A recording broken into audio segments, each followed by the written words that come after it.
I always knew that alcohol could make people loosen up and become more talkative. But I never imagined that one of those tipsy conversations would lead me to discover my wife's affair. Betrayal cuts deep, and it leaves you with that burning question. Why would someone do this to you? Turns out my wife was the most deceitful person I could have ever imagined. I must have driven down Hooch Road a dozen times without ever spotting that little white farmhouse on my right. It sat just over the Tennessee line on the old route through the Great Smoky Mountains National Park. The road had several segments, like the old Cataloochee Turnpike, but back in my granddad's day, folks just called it Hooch Road. A twisting dirt trail through the Carolina mountains that laid the groundwork for the moonshine runners and the NASCAR culture we know today. The house itself was neat as a pin, freshly whitewashed, and perfectly aligned, with a split rail fence wrapping around the pasture next to it. With a patched-up radiator hose and steam escaping from under my truck's hood, I knew I didn't have much time left before I'd be stranded on this stretch of road. So I pulled into the gravel driveway and parked about halfway up to the house. "Hello? Anyone home?" I called out after giving the wooden screen door a knock. Folks in the mountains can be a bit cautious around strangers, but once they warm up to you, they're some of the kindest people you'll meet. Still, I kept my distance on the porch, just to be safe. After a moment, a face appeared behind an upstairs screen window. "Yeah? Who are you, and what do you need?" A woman's voice called down. "Yes, ma'am, I'm Jacob Wheeler from Waynesville, and I was wondering if I could work on my truck and maybe get some water from you. My radiator hose blew out a few miles back, and even though I managed to patch it up quick, it's not going to hold much longer." "Hold on right there," she said, before stepping away from the window. I took a look around and was struck by how spotless everything was. The screens were in great shape, the porch had a fresh coat of paint, and there was a well-tended garden flourishing off to one side. When I turned back toward the door, I saw two big German shepherds standing guard, quiet and attentive to their owner. "As long as you're on your best behavior, these dogs won't bother you," the woman said as she opened the screen door for me. "Come on in. Can I get you something to drink?" "Yes, ma'am, a glass of water would be much appreciated. Are you any relation to the Wheeler family from Sandy Hollow? There's a whole bunch of them over in Zachi Hollow," she asked, looking me over. "No, ma'am, not as far as I know. My family's been in Waynesville for generations, and I don't remember anyone ever mentioning any kin in Sandy Hollow, but you never know." She handed me a glass of water and gestured for me to take a seat while the dogs sat down, keeping an eye on me. The cool iced water hit the spot, quenching my dusty thirst, while the breeze from the overhead fan dried out my sweat-soaked shirt. "My name's Angela Thompson, and those two over there are Duke and Daisy." The dogs sat still, their tongues hanging out, just as she said their names. "Nice to meet you, Mrs. Angela. I was hoping you might have some supplies I could use to rig up a temporary fix for my radiator, maybe a short piece of rubber hose. I noticed you've got a few old cars out by the pasture." "Oh, sure, feel free to take whatever you need from any of them, if it'll help you out." "Thank you, Angela," I said, standing up slowly, trying not to spook the dogs. Even with my careful movements, both dogs got to their feet until Angela told them to sit. They obediently settled back down. Angela led the way outside, with me and the dogs following close behind. I couldn't help but notice how she moved as she stepped off the porch. She looked to be in her early 30s, with long dark hair pulled through a baseball cap, work boots on her feet, snug jeans, and an old Grateful Dead t-shirt. Her bright blue eyes stood out against her tan skin. After grabbing some tools from my truck, we made our way down through the pasture to where a collection of old cars was parked behind a weather-beaten barn.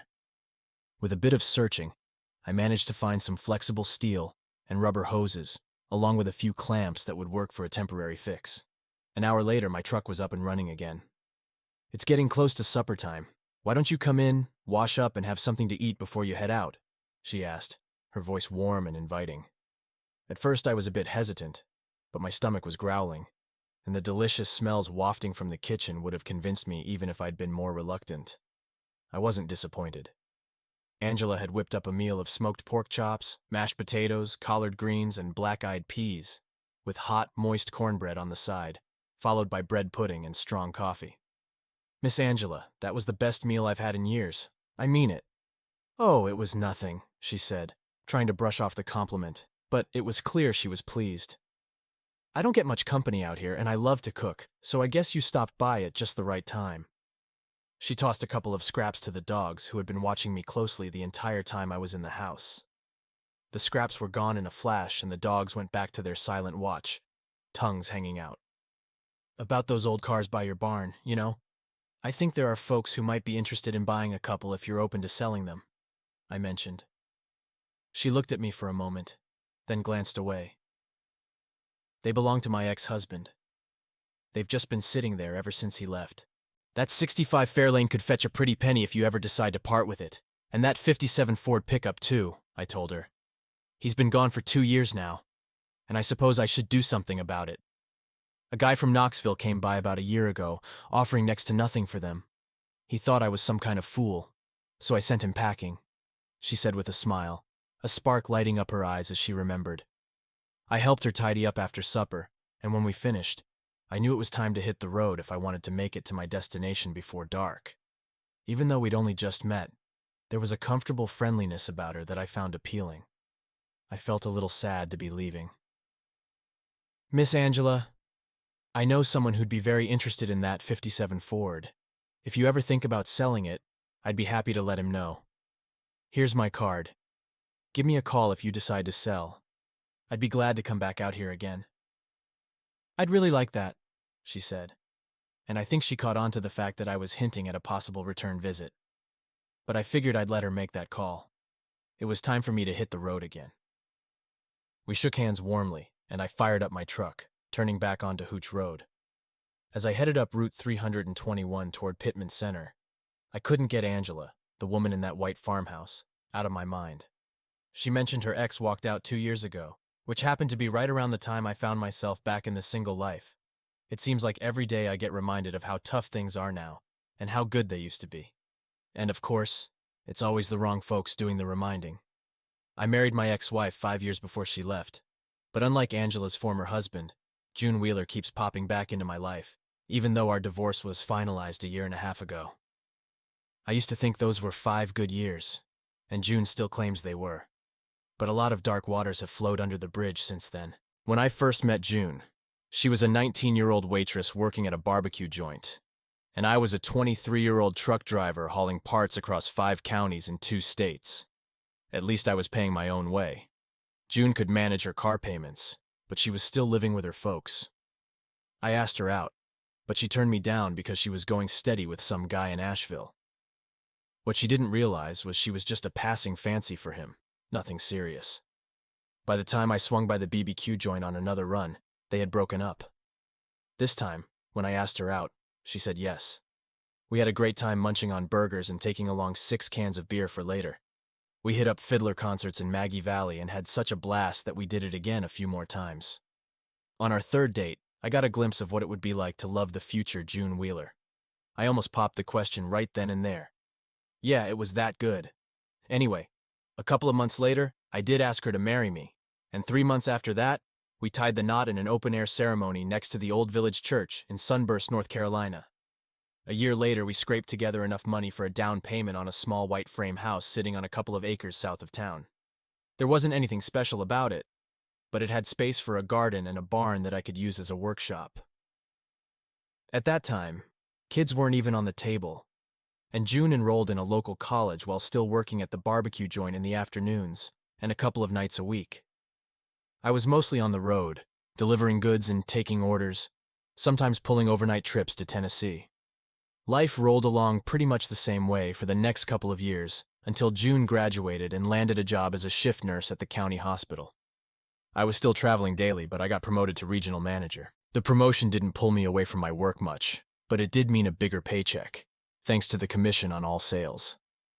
With both of us now working full-time and with June's shift work, we had to make the most of our time together.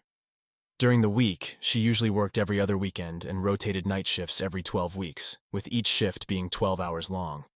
The only upside was the bump in pay. After a couple of years, she was making almost as much as I was, and we managed to double up on our house payments. On the weekends, whenever her shifts allowed, we'd head out to a few spots in Asheville, usually with a couple of other couples we were friends with. Some folks from her job started tagging along too, and before long, we had a regular weekend crew of about 12 people.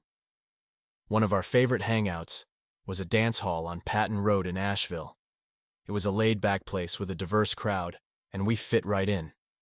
We all showed up as couples, most of us married, and by the end of the night, we'd often switch partners for a few dances. June would dance with the other guys, and I'd do the same with the ladies. I always figured it was just good fun. Sometimes we'd end up dancing with old friends from school who happened to be there. It was all in good spirits, and everyone went home with the person they came with. But, as with most things, there's always someone who ends up stirring up trouble. A few months after we started frequenting that spot, I found myself dancing with one of the girls from our group, Terry, a coworker of June's. Somehow, she kept guiding us toward the far side of the dance floor. I didn't think much of it at first, because, well, I was just having fun. When the next song started, she pulled me into a slow dance and cranked up the heat. We were way over on the other side of the room, far from our table, when she slipped her hand down to my trousers, wrapped her arms around me, and gave me a gentle squeeze. "My God, what are you doing?" I asked, caught off guard. "Just something you already seem to want, judging by the look of things." Now, I was a young guy dancing with an attractive girl, and naturally I was flattered. No doubt that was her aim.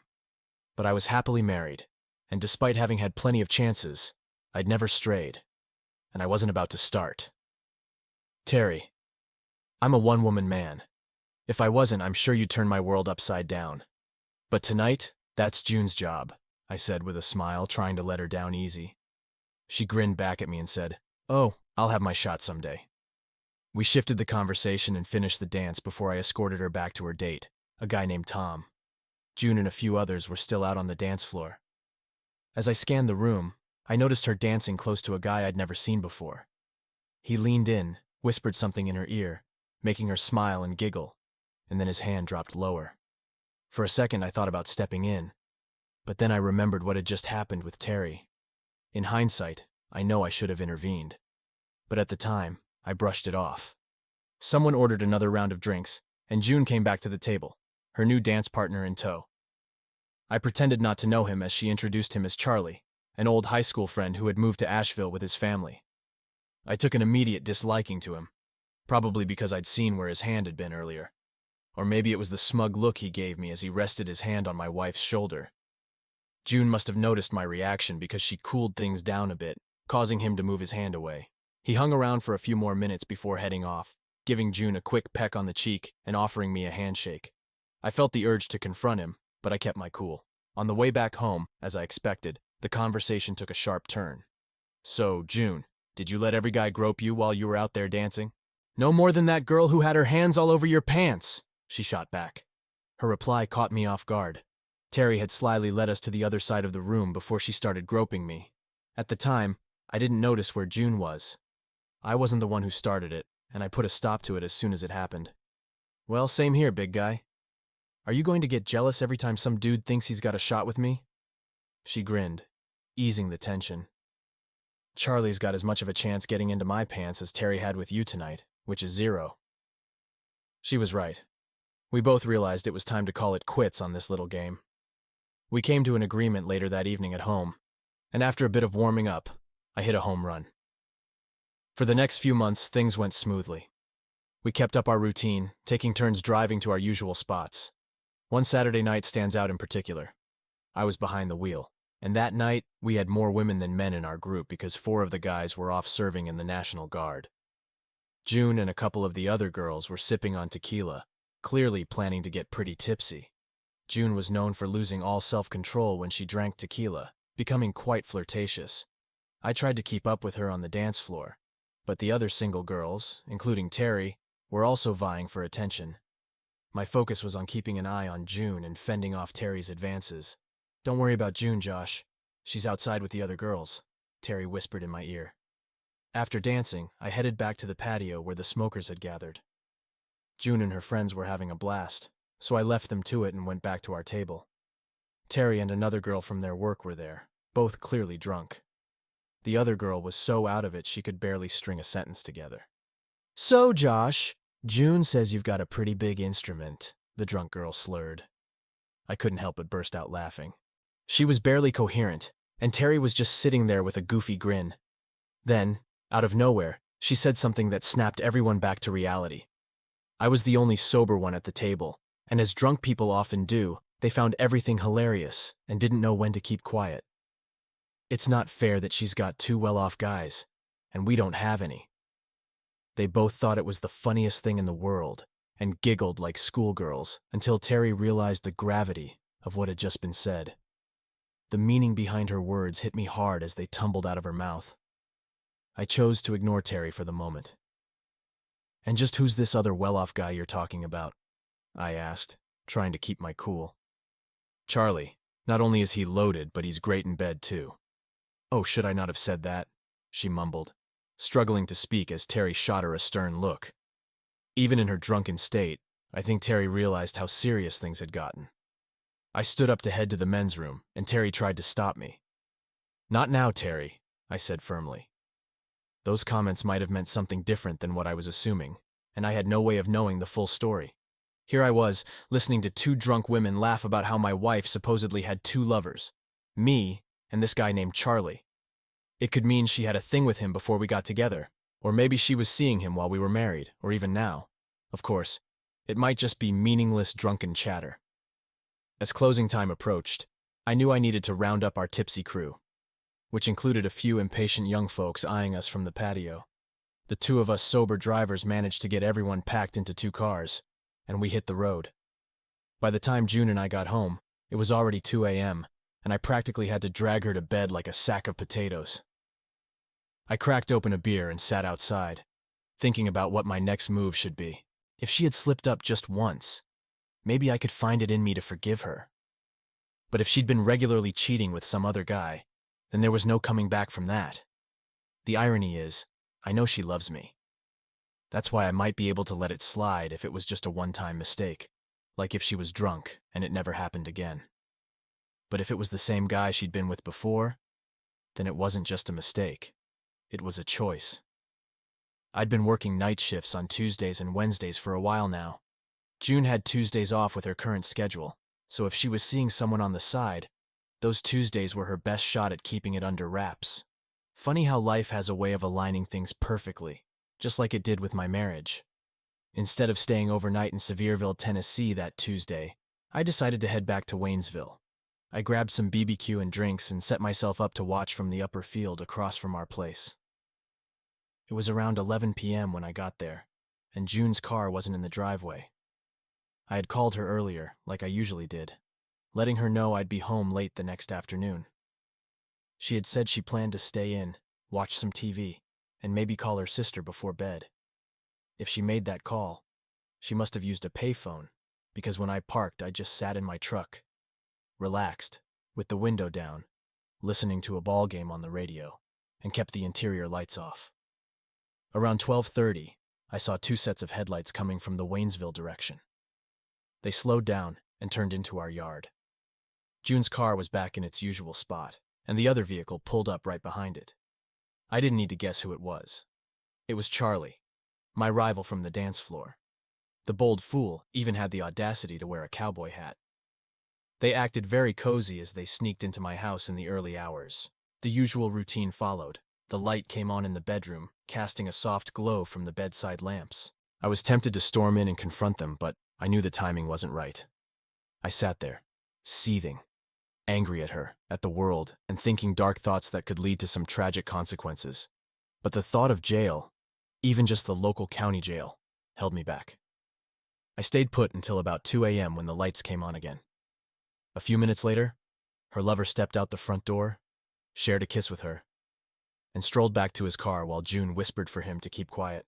As much as I wanted to, I didn't make a move. If I were the vengeful type, Charlie would have been 6 feet under by now.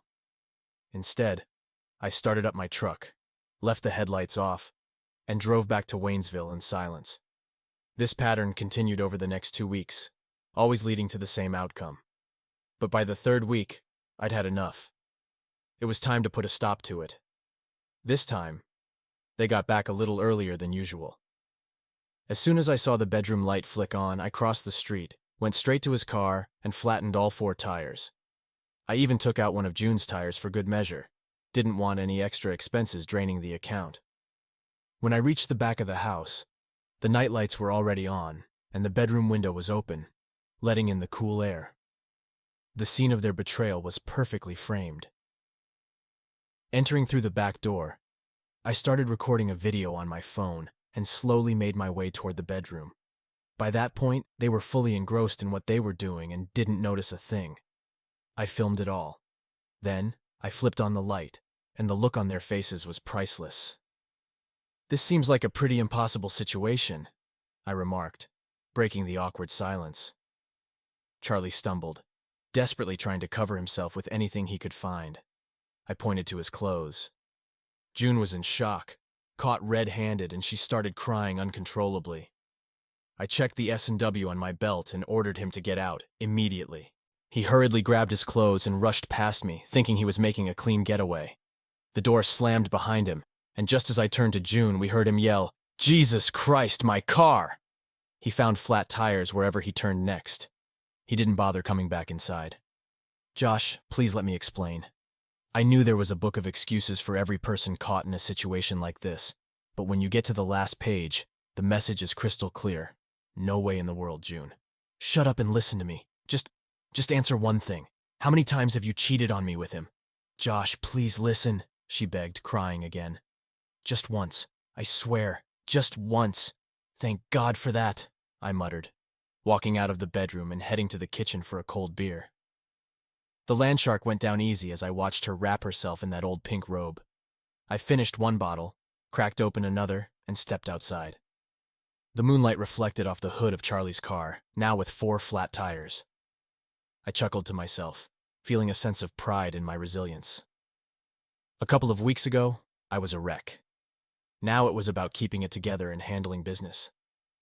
Just once, damn it. I drove my truck out of the field on the other side of the road and parked it behind the house, considering my next move. In the barn, I had a sturdy hitch for pulling loads, so I chained up Charlie's car and started my journey into Waynesville, about 5 miles away. About 1.5 miles down the road, I passed him, dragging his car behind me, all 4 tires flat and worn down to the rims.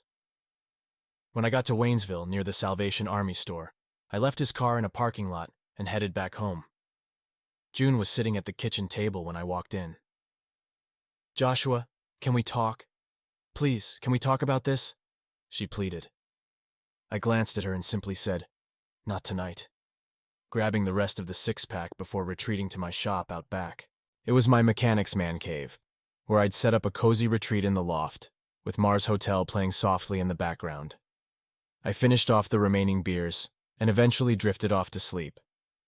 The next day, I called my boss and told him I had some personal matters to sort out at home. Then, I went inside to confront June. "June, you need to pack up and go stay with your sister. You're the one who messed this up." Surprisingly, she didn't put up a fight. Maybe she thought assuring me it was just a one-time mistake would smooth things over. Her sister Anne came by, and after fixing a flat tire, they loaded June's things into their cars and left. Anne stayed back for a moment to talk with me. I'd always liked Anne, and I didn't hold anything against her as family. "Josh, are you going to take her back? Did you know she was cheating on me?" Anne asked, shaking her head and wiping away a tear. "You two were always so good together. It breaks my heart to see this happening." "Mine too, Anne, mine too," I said as I hugged her, and then they drove off down the road. The day after I filed the separation papers, all hell broke loose. It started with June. Then her parents got involved, followed by friends, my parents, siblings, you name it. Everyone seemed to think we could work it out and be fine, chalking it up to a one-time mistake. "June, tell everyone the truth, or I'll make sure they all get a copy of the video and photos from your little tryst," I warned her. I think she was shocked to realize I knew about their previous encounters. Still, she must have said something because the tune started to change. Now it was excuses like, "Young people make mistakes all the time," and "You two are young. You can figure it out, maybe even have a couple of kids." It was relentless. Eventually, I stopped answering calls unless they were work-related. I told June she could come by the house while I was at work to collect anything else she wanted. I was in the process of filing to keep the house and buy out her share. There wouldn't be any spousal support, as everything we owned was tied up in the house, except for some retirement savings we each had from work. It was pretty straightforward. The divorce was finalized 6 months later, despite June's ongoing attempts and pleas to reconcile. She would show up at restaurants, trying to sit with me wherever I went. Her sister Anne dropped by frequently, bringing food and wanting to chat.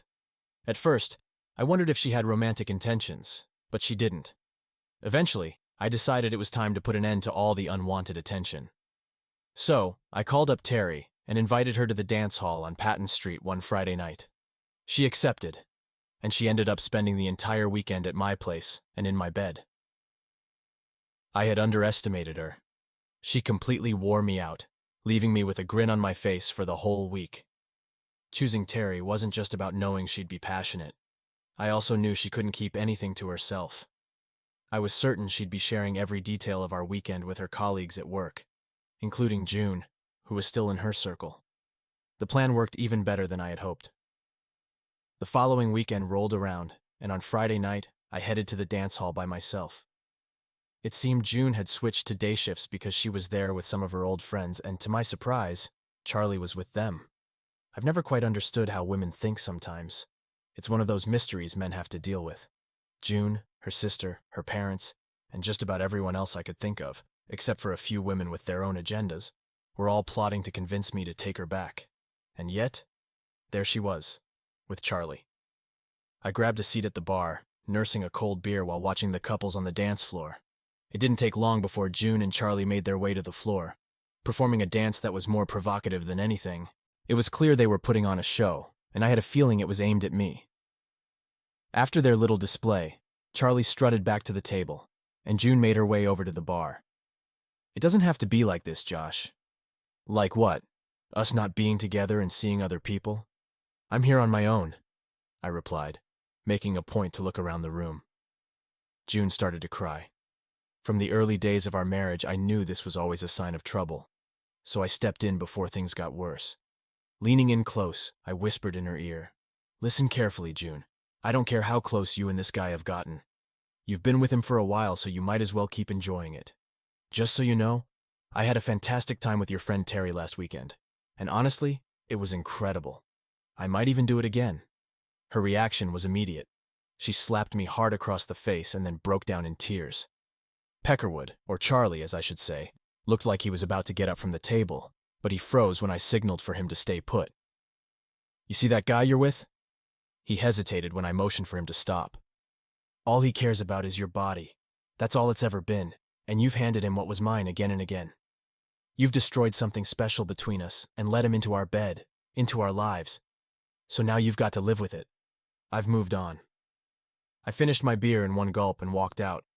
She chased after me, crying, but I just got in my truck and drove off. I ended up at Jack of the Wood, sipping on a Green Man Ale and watching hippie chicks dance. Later, I found out June left with a friend not long after I did.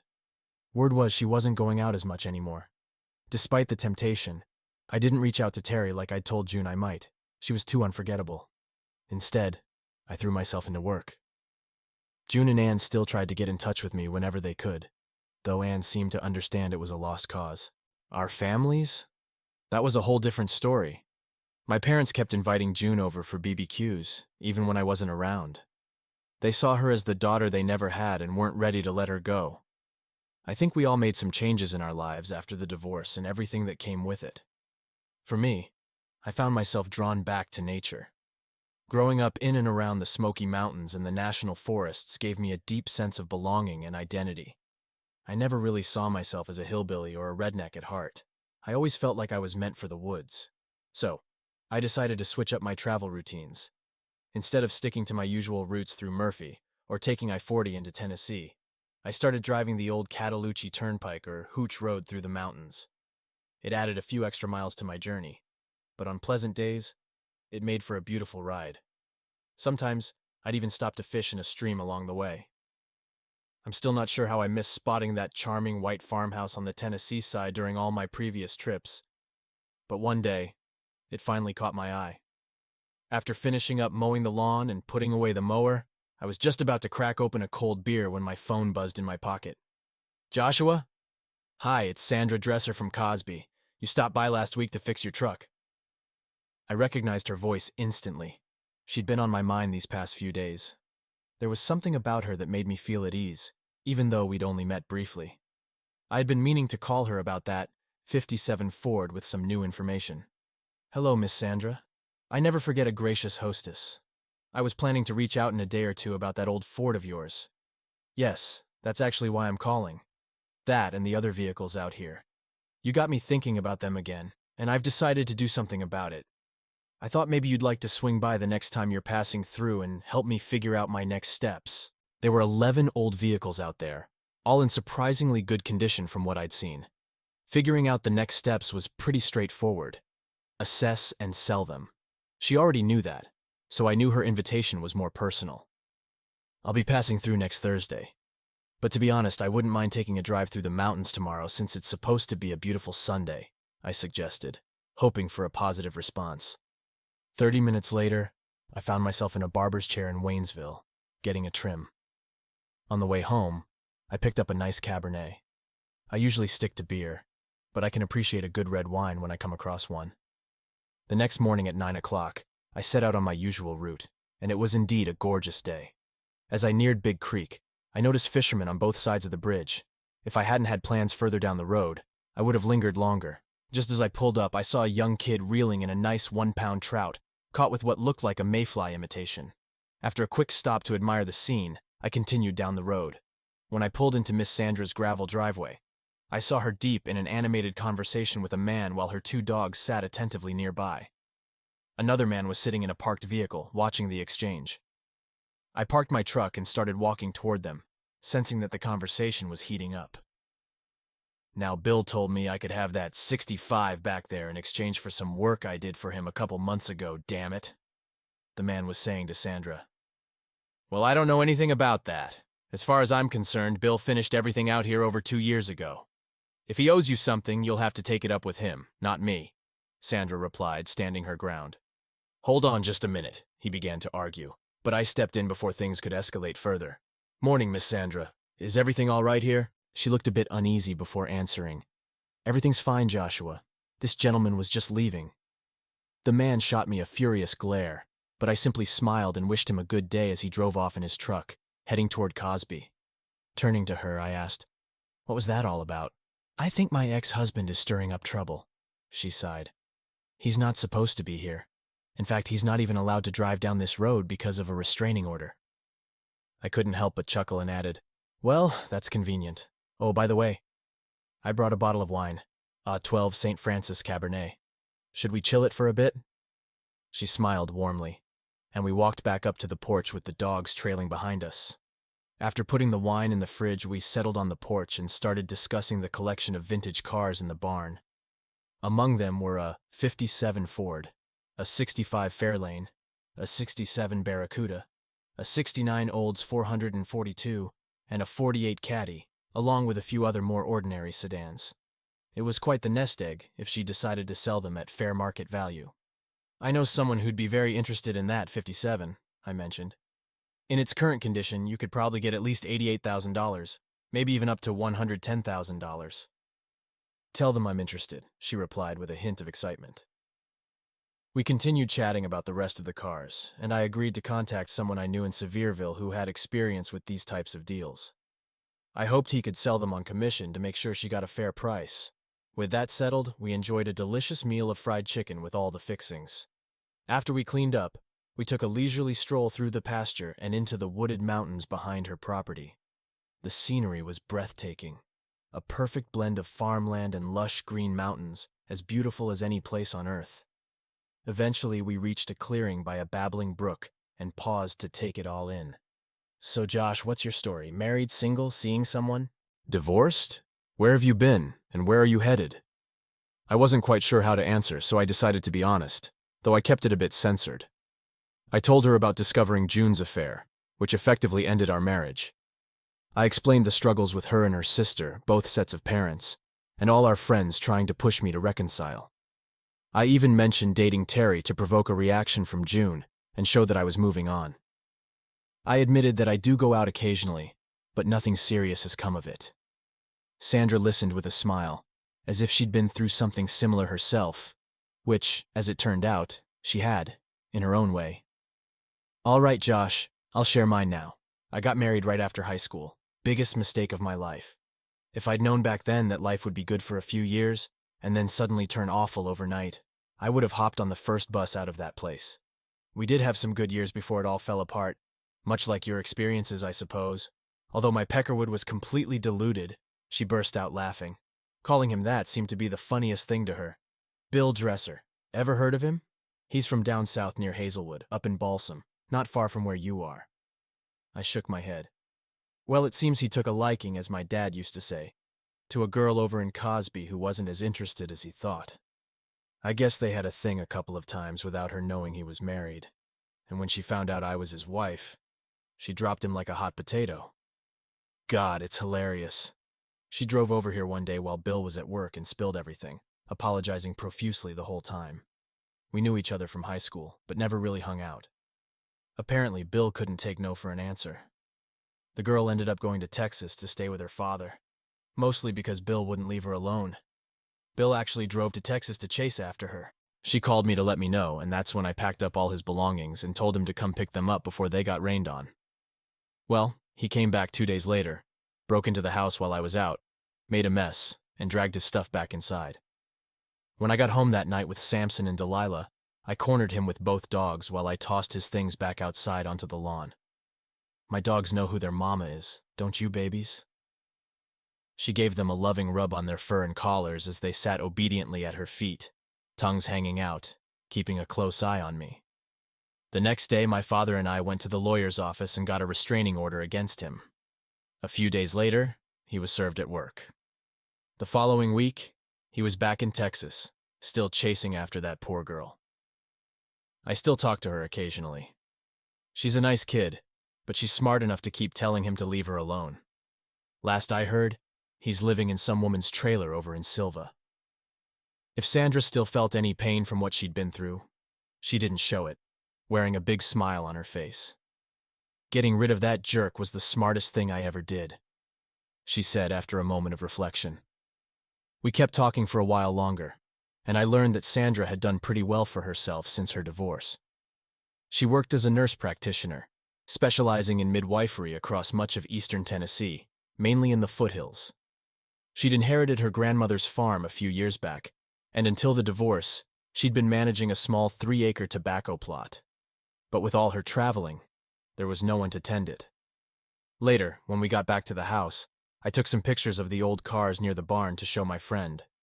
Since it was getting late in the afternoon, and I had work the next day, we decided to call it a day. We exchanged a warm hug, and she added a lingering kiss on my cheek. I might drop by one evening this week, maybe Thursday if I hear back from my friend in Sevierville. I'd really like that, Mr. Josh Sutton. If I'm not out on a call, I'll give you a ring to confirm, she smiled. I drove back along Hooch Road that late Sunday afternoon feeling like a kid with his first schoolyard crush. It had been sort of a half date, not an official one, but there was definitely something more than just a casual visit. I couldn't wait for Thursday to roll around. On Tuesday evenings, the BBQ joint had a deal. $9.99 for all-you-can-eat fried catfish with all the trimmings, plus drinks. Picture thin strips of crispy fried fish, coleslaw, beans, potato salad, and the best Carolina hush puppies you could find anywhere in the state. June and I used to come here together, but this particular evening, I walked in alone and slid into a booth, opening up a newspaper to read while I ate.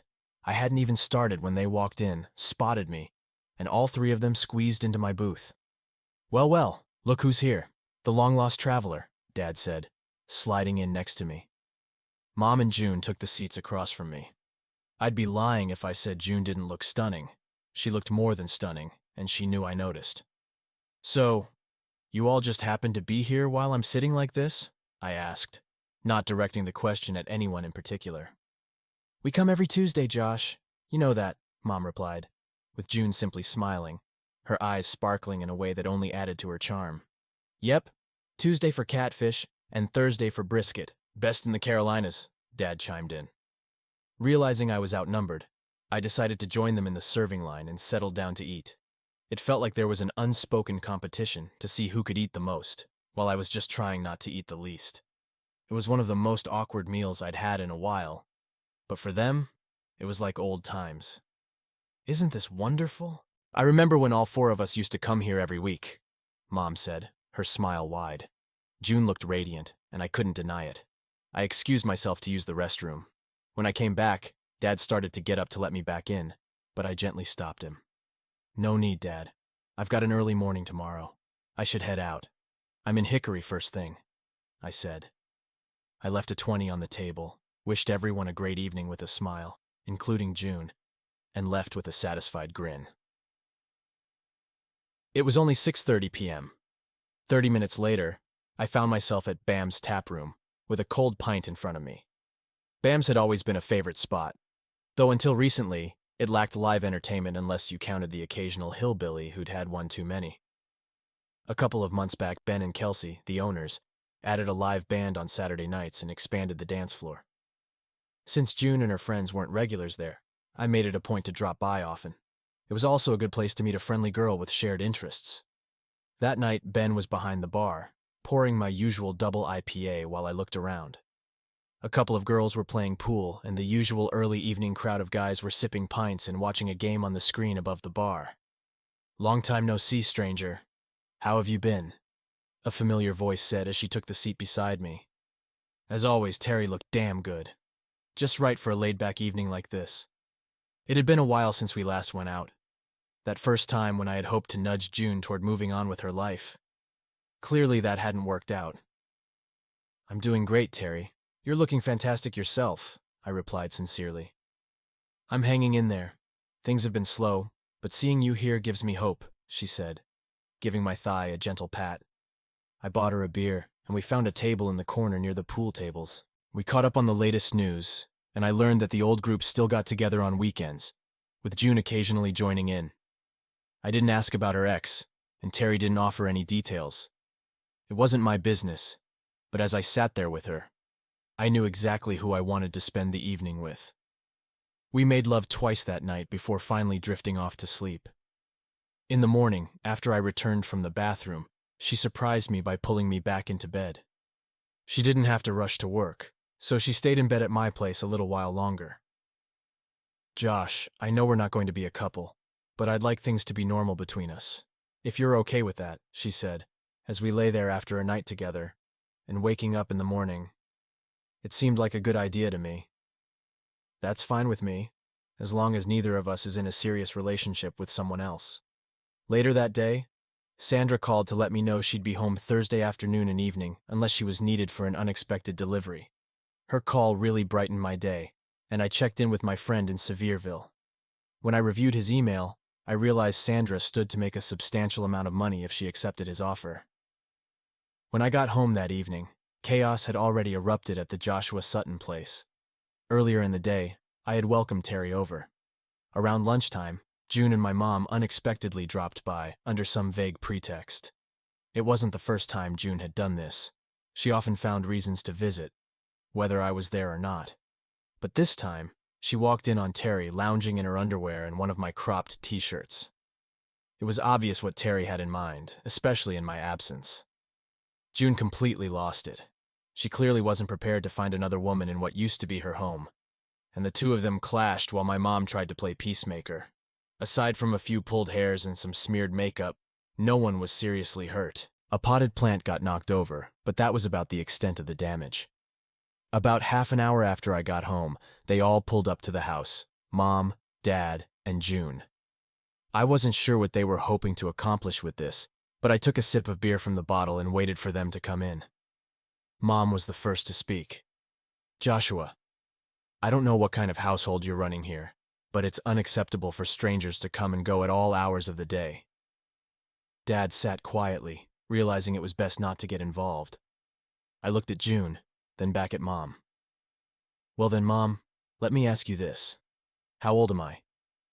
30. "And how long have I been living on my own?" "Since you turned 19, I suppose." "That's right, since I turned 19, and I've been living in this house since I was 24, correct?" She nodded. "So, Mom, am I a married man?"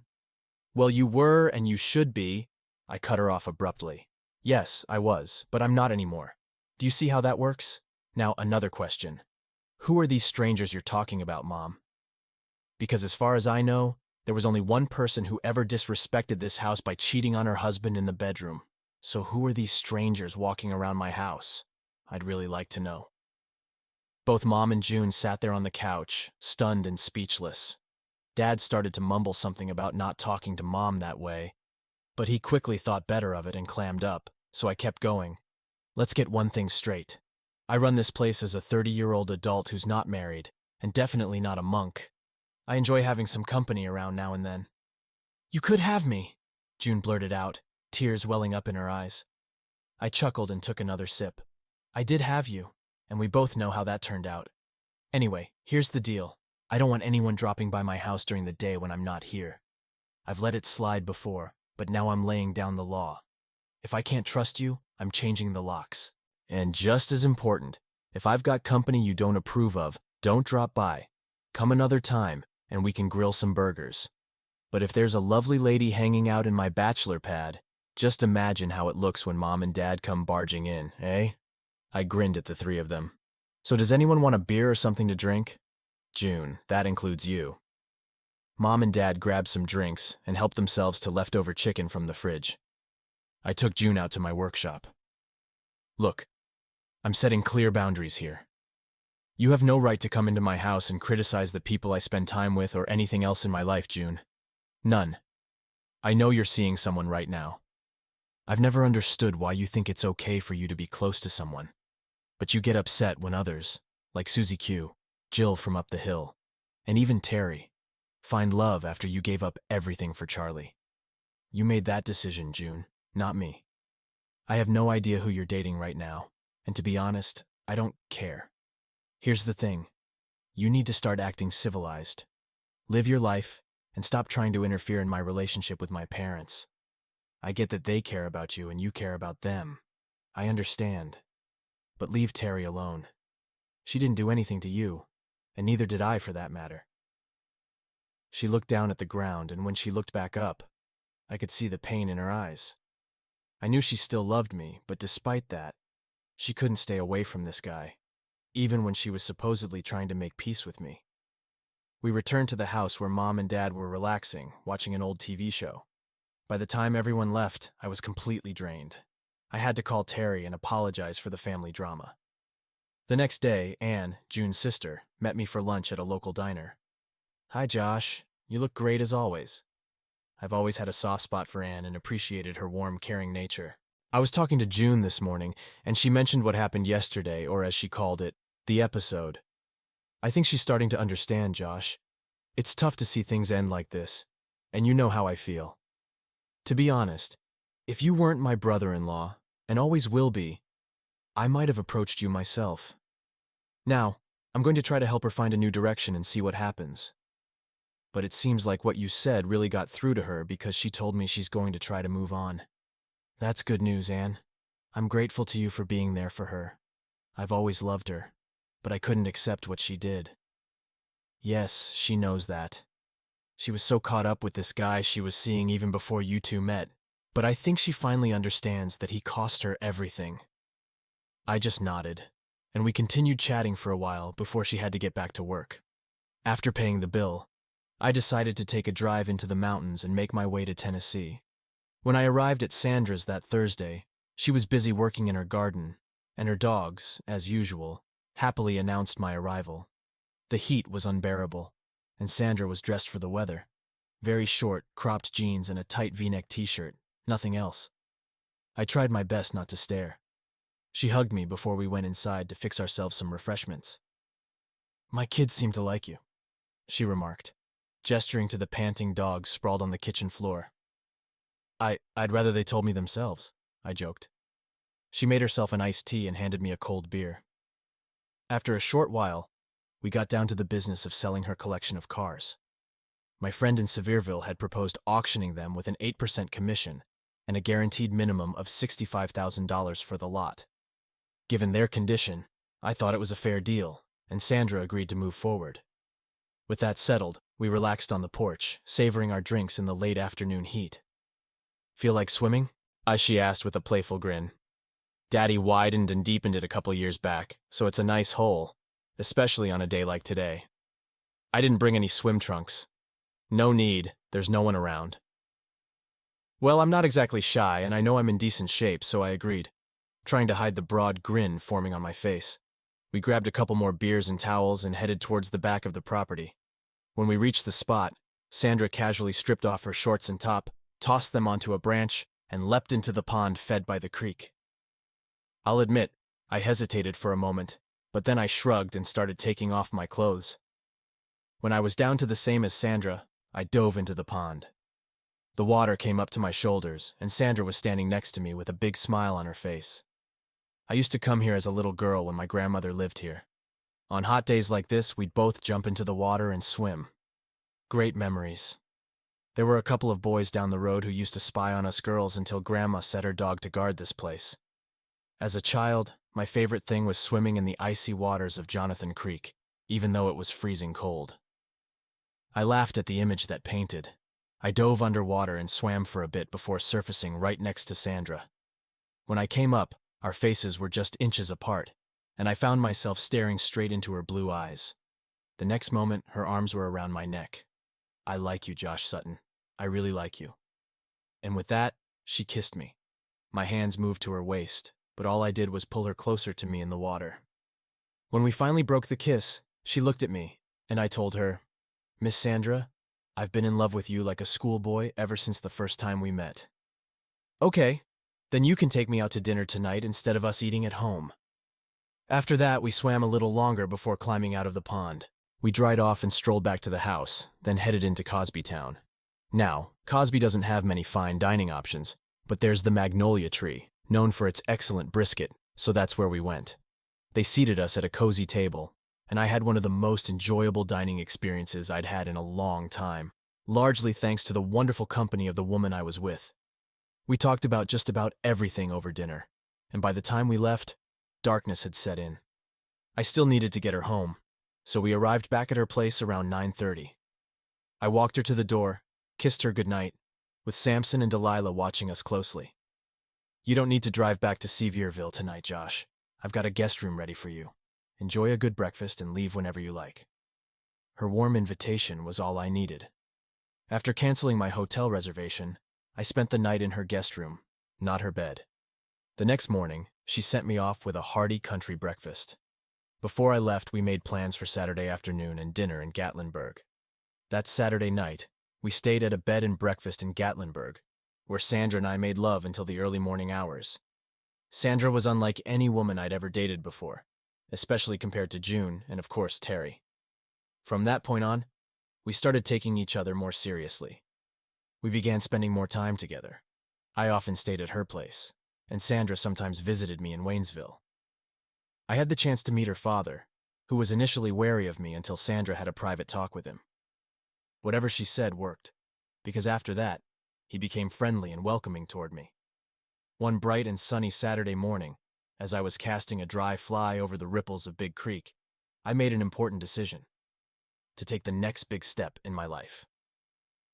Just as this idea solidified in my mind, my rod jerked sharply, and the reel spun as a fish fought hard against the line. After an exhilarating struggle, I landed a solid 1.5 kilogram trout. It felt like a good omen, confirming that life was moving in the right direction. Later that afternoon, Sandra and I drove back to Waynesville and decided to spend the evening in Asheville. We ended up at the dance hall on Patton Avenue, a place I used to frequent with my old group of friends. Since things had gotten serious with Sandra, I hadn't spent much time with them, including Terry, and our relationship had naturally been put on hold. As expected, I ran into a lot of familiar faces. Terry was there with her date for the night, along with others from our old gang, including some colleagues from the hospital where Terry and June still worked. Across the room, I spotted June. She was with a guy I didn't recognize, and she seemed content. It was clear that June had moved on with her life, and she had even apologized to me for the way our marriage ended. My parents still treated her like a daughter, but that didn't bother me anymore. Of course, she didn't know about my serious relationship with Sandra, and this would be the first time she saw us together. Sandra and I danced to a few songs and were chatting at the bar when June approached from behind me. "Hello there," she greeted as I turned around. "Well, hello, June. You're looking great," I replied, glancing around but not seeing her date. "Thanks, Josh. Your parents mentioned you've been doing well and spending a lot of time in Tennessee. I'm genuinely happy for you." I introduced her to Sandra, And though June seemed happy, I noticed a flicker of sadness in her eyes, though she hid it well, or so I thought. After a brief hug, she returned to her group. Suddenly, I felt a sharp blow to the side of my head. Sandra screamed, "No, Bill, you can't do this!" Before I could react, he swung at me again, and I responded with a strong right hook that sent him to the floor. Sandra was in tears, and to my surprise, June rushed over to help the man on the ground. "What the hell, Josh?" June exclaimed, looking confused. I stared at her, trying to piece together what had just happened, and then it clicked. This was the guy she'd been with earlier. "He's my ex-husband, Bill," Sandra whispered to me. "June, he attacked Josh, not the other way around," Sandra explained. The bouncers arrived, lifted Bill off the floor, and escorted him out. As June excused herself to the restroom, Sandra and I returned to the bar, where 2 fresh drinks were waiting for us. "Now you see why I had a restraining order against him. He's unstable," Sandra said. I nodded reluctantly, trying to push the whole incident out of my mind. The evening had taken a sour turn, and as we contemplated leaving, June approached us again. Sandra explained Bill's identity and profession, leaving June nearly in tears since he had been her ride. Whether by an incredible coincidence or not, she was now stranded. So, Sandra and I decided to drive her home to her sister Anne's place. As we made our way out, June paused to wave goodbye to someone. Sandra and I headed toward the parking lot, with June catching up behind us.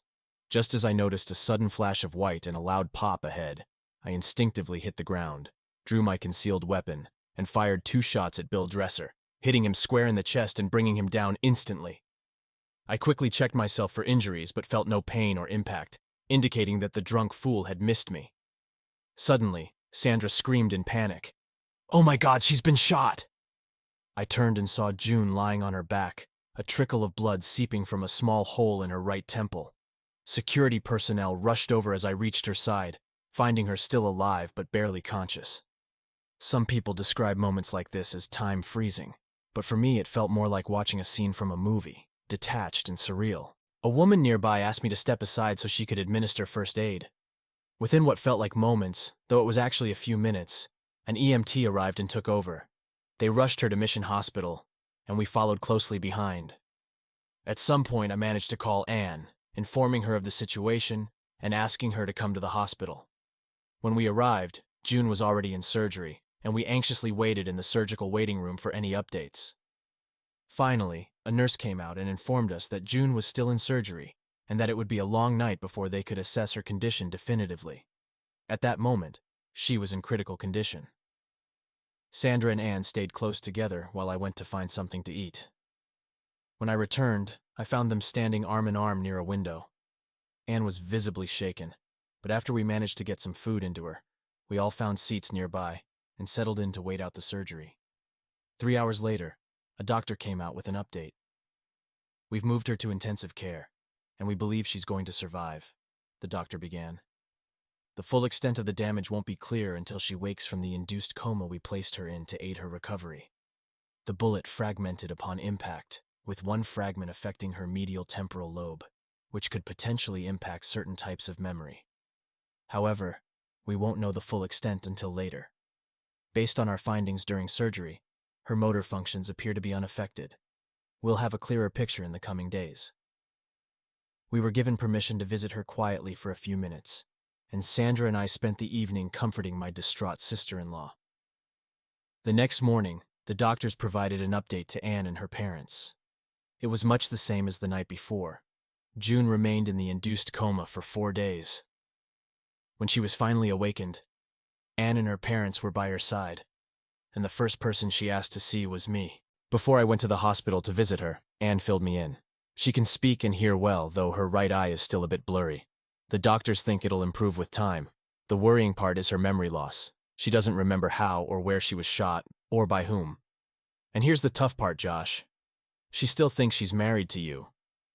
It's as if the last 2 or 3 years never happened. She believes you two were planning to start a family soon, but that will have to wait a couple of months or so. I was at a loss for words and debated whether I should even go to the hospital, but Sandra insisted that I should. She came with me but stayed downstairs in the lobby while I went up to the ward. June looked a bit disheveled but was awake and resting. Her parents had just gone downstairs, and Anne was sitting on the other side of her. June didn't waste any time. "Josh, where are my wedding rings?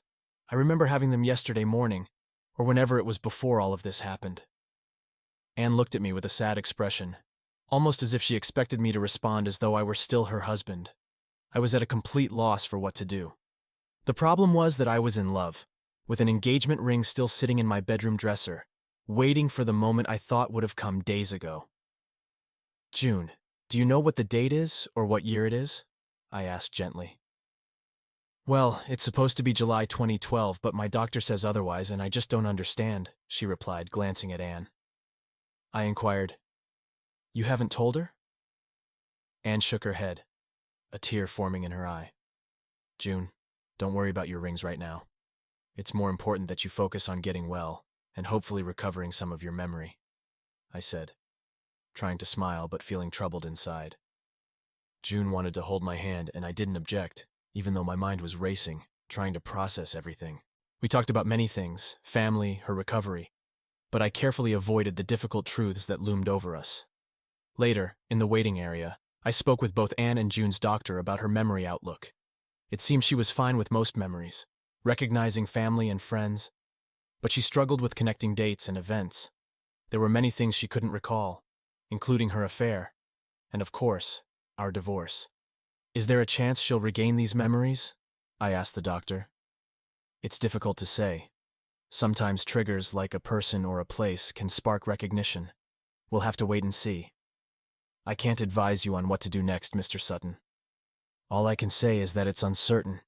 She might stay as she is, or she might recover everything. We just don't know." I thanked the doctor and hugged Anne tightly.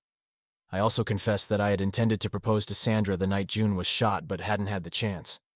Anne informed me that Sandra had already told her about it. It seemed my secret wasn't as well kept as I had thought. The truth was, I already knew what I needed to do. I just had to go downstairs and do it.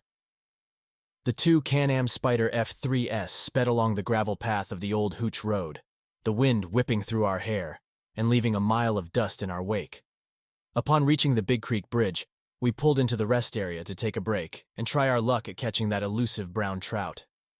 As it turns out, he still swims those waters today. Much has changed since June was shot and Bill Dresser was laid to rest. After our incident in Asheville last year, I sold my house in Waynesville and transitioned to working out of a regional office in Cosby, a choice afforded to me by the company. Opting to stay in an extra room at Sandra's farmhouse made sense, given my frequent daytime travels. While I still have occasional overnight assignments, they are manageable. Sandra has expanded her role as a nurse practitioner midwife into nearly full-time work. Last May, we took a blissful 2-week break together in Key West to soak up the sun. Joshua and Sandra Sutton returned half-rested, bronzed, and ready to embark on their new journey together. A year ago, as I descended in the elevator to meet Sandra in the hospital lobby, my thoughts drifted between the wreckage of my failed marriage and the bright future ahead of me. The decision was clear. I had already moved on. Why should I sacrifice the happiness I now enjoyed for someone who remained unfaithful, even if she couldn't recall any of it? I've seen drinkers and addicts who don't remember their actions, yet they're still responsible for them. Anne made things easier. She sat June down and confronted her with the reality of what had happened. She even brought Charlie, my old adversary, hoping it might trigger some of June's memories. But it was no use. Ultimately, June accepted the truth despite her lack of memory, and I believe that realization brought her a great deal of remorse. She went through a period of depression, and then something remarkable happened. Sandra, on her own, drove to Waynesville one afternoon while I was away overnight. She didn't tell me about it until a couple of months later. "Josh, I felt compelled to do something. Think about how you'd feel if the same thing happened to you. Imagine the woman you love suddenly running off without an explanation to marry someone else. I can't say for sure how I'd react, but I imagine it would be similar to what June is going through. She knew her husband, or the man who used to be her husband, was in love with another woman and planned to marry her. That must have been devastating, and I empathize with that. She understood the truth, and it was facing her actions that drove her into such deep depression. I gave her a choice, to either wallow in self-pity and misery for what she had done, or to move forward with her life, just as she did after the shooting. She chose to move on, And one of the benefits of that decision was her friendship with me, with both of us. That's what she's doing now. As we cast our lines into Big Creek, 2 more Can-Am spiders pulled up beside ours. June and her partner of the past 6 months dismounted and joined us, trying their luck at coaxing that big fish to strike again. Despite the betrayal, the divorce, and moving on to new relationships, June and I somehow found our way back to being friends. My parents still adore her, and often invite her and her new partner over. They've accepted the reality of our lives and cherish Sandra just as much as they do June. Life is good now, and the biggest concern on my horizon is figuring out how to fit our growing family onto a new 2-seater Can-Am. Last night, Sandra shared the news that I'm going to be a father.